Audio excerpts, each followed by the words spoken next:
नमस्ते। जय धन्वंतरी।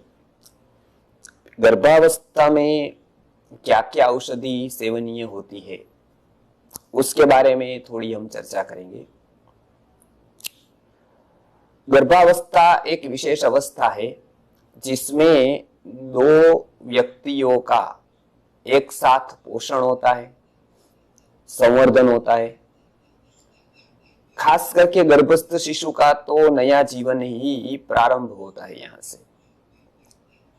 तो जो साधारण रूप में आहार होता है, ऐसा आहार तो गर्भावस्था में बिल्कुल ही नहीं होना चाहिए, क्योंकि साधारण अवस्था में तो एक का पोषण वो भी एक चलाने के लिए होता है, और वहां तो कुछ उत्पत्ति हो रही है। दोनों में फर्क है। कोई मकान बन रहा है तो कितनी सीमेंट चाहिए, कितना पानी चाहिए, और एक बार मकान बन गया कि बाद में कितना चाहिए। मेंटेनेंस के लिए कितना चाहिए वो बात दूसरी है, उत्पत्ति के लिए कितना चाहिए वो बात बिल्कुल अलग है। तो सबसे पहले तो आहार की बात है, लेकिन आहार लेने की मर्यादा यह है क्योंकि सोर्सेस वही होते हैं जो पहले होते हैं। मुंह दो नहीं हो जाता है, भूख दुगनी नहीं हो जाती है, पाचन शक्ति दुगनी नहीं हो जाती है, धातु की प्रक्रिया बनने, धातु बनाने की जो प्रक्रिया वो भी दुगनी स्पीड से नहीं होती है, धातु डबल नहीं हो जाती है, रक्त दुगना नहीं हो जाता है। तो अभी क्या करें? तो एक तो आहार व्यवस्थित रूप से ले, लघु संतर्पक आहार ले। पचने में इजी होगा तो पच जाएगा, तो वापस हम ले सकेंगे फूड। संतर्पक होगा तो शरीर को संतर्पण देगा। कोई कोई आहार ऐसे होते हैं जो खा तो लेंगे लेकिन उससे कोई प्रोटीन विटामिन मिलेगा नहीं हमको, जो मिनरल से जो तत्व है वो नहीं मिलेगा। तो ऐसे आहार का क्या प्रयोजन है? केवल जीभ के लिए तो खाना नहीं होता है। तो आहार ऐसा करना चाहिए, ऐसा हमने पहले बता दिया। अब औषध की बात आती है। आयुर्वेद में ये अवस्था को बराबर जानकर उसको बहुत पोषण की आवश्यकता रहती है, जो आहार से पूरा हो भी सकता है, नहीं भी हो सकता है। इसीलिए आयुर्वेद में विभिन्न औषधों की संकल्पना बताई। अनेक अनेक तत्व आहार औषध से मिलते हैं, लेकिन वो भी औषध के विभिन्न फॉर्म से मिलते हैं। जैसे आयुर्वेद में 10 विध कल्पना औषध की है। कोई हम चूर्ण देते हैं, किसी को गोली देते हैं, अर्क देते हैं, आसवरिष्ट देते हैं, प्राशन देते हैं, घृत देते हैं, भस्म देते हैं। ऐसी अनेक विध कल्पना, प्रायः 10 विध कल्पना आयुर्वेद के ग्रंथों में बताई गई है। गर्भावस्था के लिए भी ऐसी ही कल्पना अर्थात फॉर्म, विभिन्न फॉर्म की दवाएं बताई गई है। उसमें से हम रस औषधि के ऊपर फोकस करें।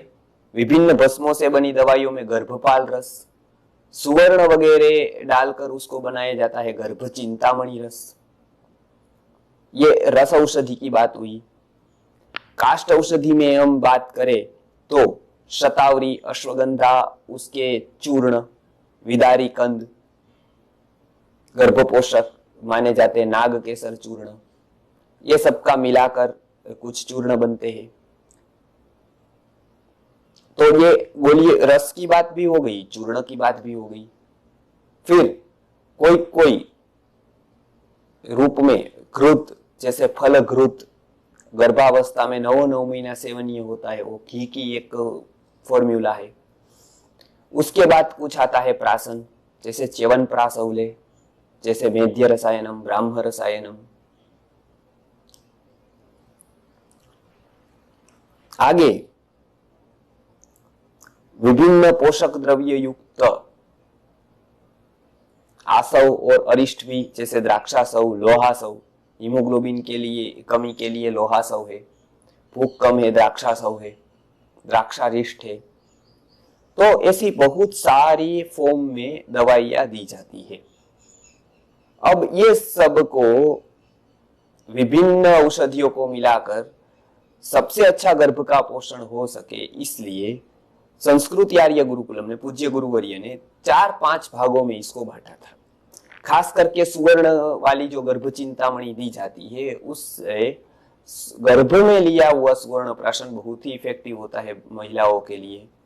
तो उसको सुवर्ण की मात्रा जानी चाहिए, इसलिए गर्भ सुवर्ण प्राशन सबसे पहली बार संस्कृत आर्य गुरुकुलम ने बनाया। वो कंसेप्ट गुरुजी ने दिया, गर्भ चिंतामणि रस के बराबर की औषधियां प्रायः जो उसको गर्भ को विकास करती है, तो गर्भ सुवर्ण प्राशन रोज सुबह का लेने का बताया है। आगे आता है जो विभिन्न औषधियों का योग करके जो आयुर्वेद में मासानुमास क्वाथ बताए हैं, उसको मिश्रण करके गर्भ पोषक प्राशन, जिसमें च्यवनप्राश, मेध्य रसायनम एवं गर्भ के विभिन्न क्वाथों की औषधियां रहती है, और लेना बहुत ही आसान होता है क्योंकि वो अवलेह प्रकार का है, वो इजीली उसका स्वाद अच्छा है और वो ले सकते हैं आसानी से। तीसरी औषधि होती है जो मैंने बताया, अश्वगंधा, शतावरी, विदारी कंद, ये सब नाग केसर, ये सबको मिक्स करके बनाया जाता है, वो है गर्भ पोषक पाउडर यानी चूर्ण। गर्भ चिंतामणि रस, गर्भपाल रस को मिलाकर बनाया जाता है, वो है गर्भ पोषक कैप्सूल। और द्राक्षारिश जैसे लेते हैं, अश्वगंधारिश लेते हैं शक्ति के लिए, उसी तरह का गर्भ पोषक सिरप है जिसमें गर्भ को पोषण देने वाली विभिन्न औषधियों का मेलन है। तो ये पंचामृत कहा जाता है गर्भ पोषक के लिए, औषध पंचामृत। आहार पंचामृत की हमने बात कर दी है, ये औषध पंचामृत है। तो प्रश्न लोगों के होते हैं कि ये पांचों पांच जरूरी होता है? अवश्य। आयुर्वेद में फलघृत भी जरूरी बताया है, गर्भपाल रस भी जरूरी बताया, गर्भ चिंतामणि रस भी जरूरी बताया है, कभी लोहा सौ, द्राक्षा सौ, द्राक्षारिष्ट भी जरूरी बताया है, मासानुमासिक क्वाथ भी जरूरी बताया है। तो क्यों? क्योंकि गर्भ के पोषण के लिए उस समय उत्पत्ति भी है और स्थिति भी है। पिछले जो नए अंगों की उत्पत्ति होती है और जो अंग बन चुके हैं उसको पोषण की जरूरत रहती है, और गर्भवती महिला खुद को पोषण की जरूरत रहती है। तो दोनों प्रक्रिया जब चलती है तब कुछ औषधि का प्रमाण चाहिए, कुछ औषधि की विभिन्नता औषधि की चाहिए, वो सभी को देखकर गर्भावस्था में ये सब औषधि लेने को बताया है। इसका कोई साइड इफेक्ट, कोई भी साइड इफेक्ट नहीं है इसका। थोड़ी पाचन शक्ति थोड़ी कम हो जाती है, इसलिए थोड़े औषध थोड़ी थोड़ी देर में रखे, एक साथ न ले, लेकिन थोड़ी थोड़ी देर में ये औषध सेवन करे तो बहुत ही लाभ मिलेगा। और कुछ इसमें परहेज की जरूरत है क्या, ऐसे बहुत लोगों के प्रश्न आते हैं। तो विशेष परहेज की जरूरत नहीं है। अति तीक्ष्ण अर्थात प्याज है, लहसुन है, नमकीन है, तीखा है, अति तीक्ष्ण है, अति गर्म वाला पदार्थ, ऐसे सब पदार्थ आप छोड़ देंगे तो बहुत ही अच्छा रहेगा। जो शरीर को अनुकूल नहीं आते हैं ऐसे पदार्थ को भी छोड़ना होता है, वो भी छोड़ देंगे तो बहुत लाभ होगा। विशेष परहेज की कोई जरूरत नहीं होती। 9 महीना लेनी होती है क्या दवाई? हाँ, एक सेम दवाई। पहले के काल में ऐसा होता था, अलग अलग क्वाथ अलग अलग महीने पे देते थे, लेकिन अभी क्या किया है कि मिक्स करके गुरुवर्य ने ज्यादा औषधि डालकर उसको हर एक महीने के लिए कॉमन फॉर्म बनाया है, जो 9 औषधियां विभिन्न महीनों में विभिन्न अंग प्रत्यंग का मन का विकास करेगी। तो ये 9 महीना ये किट ले सकते हैं। गर्भावस्था पूरी होने के बाद भी 1 महीना ये चले शक्ति के लिए पोषण, तो कोई तकलीफ नहीं है, कोई साइड इफेक्ट नहीं है। कोई भी ले सकता है, कोई भी ले सकता है। गर्भवती स्त्री, कोई भी गर्भवती स्त्री ये ले सकती है। गर्भ का पोषण कम हो, बराबर हो, स्वस्थ हो, किसी भी अवस्था में इसको दिया जाता है, वो गर्भ का पोषण ही करता है। दूसरी दवाइयों के साथ ये लिया जाता है कि नहीं, ये प्रश्न बहुत सामने आता है। दूसरी कोई भी दवाई के साथ इसको 1 घंटे के गैप पर लिया जाता है। जैसे कोई एलोपैथी दवाई ले रहा हो, होम्योपैथी दवाई ले रहा हो, तो इसको 1 घंटे का गैप से, जैसे दवाई ली हो उसके 1 घंटे बाद हमारी दवाई ले सकते हैं, हमारी दवाई लेने के बाद 1 घंटे के किसी और पथी की दवाई और पद्धति की दवाई भी ले सकते हैं, उसमें कोई हानि नहीं है। ज्यादातर और पथी की पद्धति की दवाई जरूरी नहीं रहती है, तो इसीलिए कोई विशेष अवस्था में, विशेष कॉम्प्लिकेशंस पर, विशेष रोग पर और भी दवाई आप निर्दोषता से ले सकते हैं, आसानी से ले सकते हैं। और कोई विशेष परहेज की जरूरत होती है क्या? ये दवाई खाते वक्त कोई विशेष परहेज की इसमें कोई भी जरूरत नहीं रहती है। अनुपान विशेष की जरूरत नहीं, ऐसे भी ले सकते हैं, लेकिन पाउडर हुआ तो दूध के साथ लेना है या पानी, गर्म पानी के साथ लेना है। च्यवनप्राश जैसा प्राशन है, गर्भ पोषक प्राशन, ऐसे ही ले सकते हैं। सुवर्ण प्राशन ऐसे ही ले सकते हैं। तो विशेष कोई अनुपान की भी आवश्यकता नहीं है। लेना है तो दूध या घी के अनुपान से ले सकते हैं।